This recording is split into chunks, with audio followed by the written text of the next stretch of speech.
नमस्कार, मैं doctor Vivek Gupta, additional director neuro intervention Fortis hospital Mohali.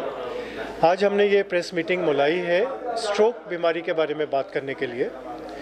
Stroke या ब्रेन अटैक एक ऐसी बीमारी है जिसमें ब्रेन में क्लॉट चला जाता है और ब्रेन की ब्लड सप्लाई बंद हो जाती है।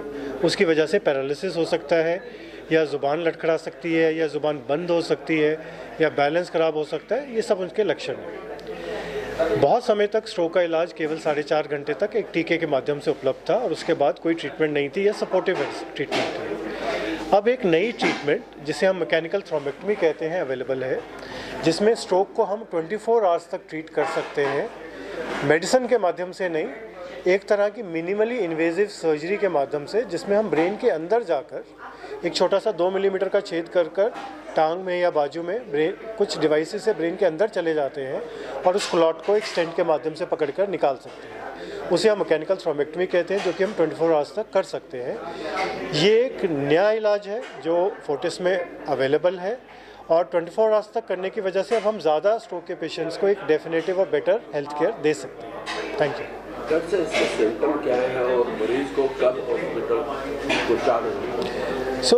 मरीज स्ट्रोक का सबसे बड़ा सिम्टम है पैरालिसिस। अगर कोई भी इंसान नॉर्मल है और सडनली उसका हाथ चलना बंद हो जाए या पैरालाइज हो जाए, लकवा हो जाए, टांग में लकवा हो जाए, मुंह टेढ़ा हो जाए, ज़बान लड़खड़ाने लगे, ये सारे के सारे स्ट्रोक के लक्षण हैं। बैलेंस ख़राब हो जाए, जल्दी का कितना जल्दी पहुंचना है, जितना जल्दी हो सके। क्यों?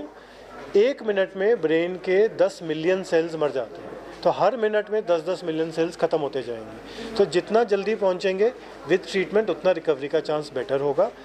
आउटर लिमिट 24 घंटे है। 24 घंटे के बाद अगर आप पहुंच भी जाएंगे तो भी हम ये जो ट्रीटमेंट्स है स्ट्रोक की, थ्रोम्बोलिसिस या थ्रोम्बेक्टमी, वो नहीं दे पाएंगे। तो जितना जल्दी हो सके उतना बेहतर। तो परिवार में यदि किसी को ये प्रॉब्लम तो आगे जाकर बच्चों में भी ये प्रॉब्लम देखने को नहीं, स्ट्रोक जो है हेरिडिटरी ट्रांसफरेबल नहीं है। ऐसा नहीं है कि अगर पेरेंट्स को है तो बच्चों को भी स्ट्रोक होगा। वो कंडीशंस जहाँ पे हार्ट की डिजीज़ की वजह से स्ट्रोक हो, हार्ट डिजीज़ की कुछ चीज़ें हैं जो बच्चों में जा सकती हैं, पर स्ट्रोक अदरवाइज हेरिडिटरी नहीं है। ओके जी,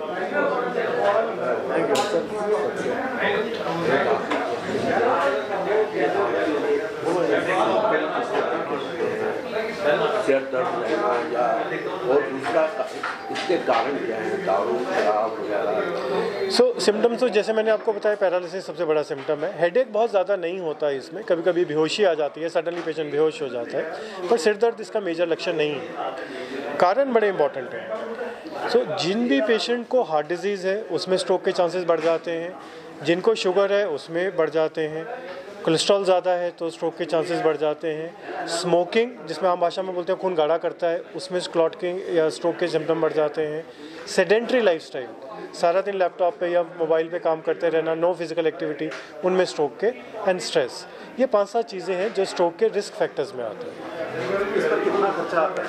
इसके ट्रीटमेंट में कितना खर्चा? जो टीका है जो 4.5 घंटे तक दे सकते हैं, टीके का अगर इलाज होता है तो उसमें अराउंड 50 to 60,000 खर्चा आता है, और अगर सर्जरी करनी पड़े या थ्रोम्बेक्टमी करनी पड़े उसमें 5 से 6 लाख रुपए इलाज आता है, कॉस्ट आती है प्राइवेट हेल्थ केयर।